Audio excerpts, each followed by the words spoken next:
आम्ही पराभूत होऊन गेलो तरी एक ना एक दिवस आम्हाला विजय मिळणार हा आमचा पूर्ण आत्मविश्वास. आता मनात आशा अपेक्षा ठेवण्यापर्यंत आहात. मानलंय. प्रत्येकाला चित्र करणं, पूर्ण करणं कधी येतंय. पण तरी साधं करण्यासाठी तुम्ही इथपर्यंत आला आहात. मी तरी म्हणेन, हा आटाच सोडा. आटाच नाही. ते पण येऊ शकता. पण राजे आम्ही साधा साधी पगार घेणार नाही आहोत. कारण जोपर्यंत आम्हाला आमच्या हक्काचं आमच्या अधिकाराचं ज्ञान नाही तोपर्यंत आमचा हेतू अधिकार करू नकास. कारण यापूर्वी मी तुला अरे तुम्हाला एका भिकाऱ्याप्रमाणे राजातून बाहेर काढलं. आता त्यामुळे तुमचा अधिकार तुम्ही सिद्ध करू शकणार नाही. आता कोणत्या स्वतंत्राला सिद्ध करणार आहात? कारण आमच्या पराक्रमाच्या बरोबर ज्यावेळी इथं आलोय ते प्रत्येक वेळी तुमच्यावर आक्रमण केलं ते एकट्या बंधूने केलं. पण यावेळी साथीला आम्ही झालोय. पराक्रमी आम्हाला तुम्हाला वागत आहे. सर्वच गोष्टींना पराक्रमानं साध्य होत नाही. त्याच्यासाठी बुद्धिमत्ता सुद्धा उपयोगाची असते. तर का बुद्धिमत्ता नसेल, शांत आहे बुद्धिमत्ता. आमच्या बुद्धिमत्तेचा आम्ही पूर्ण विचार केलाय.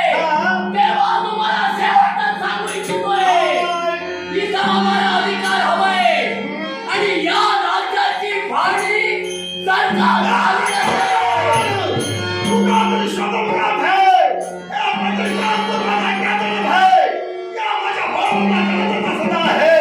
आता मला राजकारणामध्ये धनंजय बनविलेला आहे. अरे प्रजासाठी राजकारण आहे. राजासाठी प्रजाला आहे. आता हे स्वतःच्या मालकीचं असतं. तर याच्या बाबतीत विचार केला असता. पण तुमची बुद्धिमत्ता ही चुकीच झाली.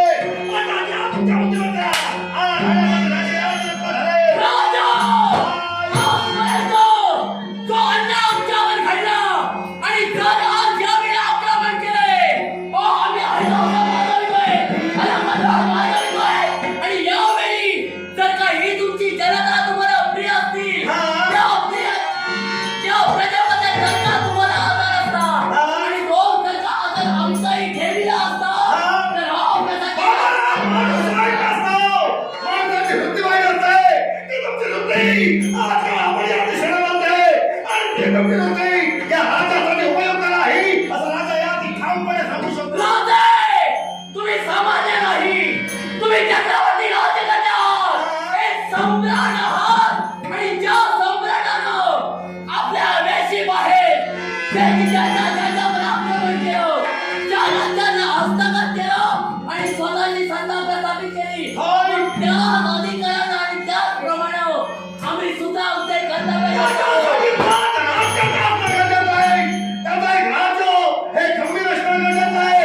अरे तुम्हाला कोणत्याही सिद्धांताला आधार नाही. अरे काय बरोबर सगळ्यांना आहात. आता तुमचा समाचार मी तरी ऐकून घेणार नाही. मग राजा आमचाही निधान झालाय. आजपर्यंत राज्याच्या ठिकाणी भोवऱ्याचं कथन आम्ही केलंय. पण आमचंही स्वप्न आहे जोपर्यंत या राज्याची फाळणी होत नाही तोपर्यंत माता घेणार नाही हो. अरे माता आणि माती त्याच्यात तुला अंतर्गत असेल तर माणूस जन्माला येतो तर आईच्या कुशीत. पण ते मातीच्या कुशीत मेल्यानंतर विसावतो तो या मातीच्या कुशीत. आता जर आपल्या आईची वगैरे कळत नाही. हे राजा अरे या मातेचा का विचार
आहे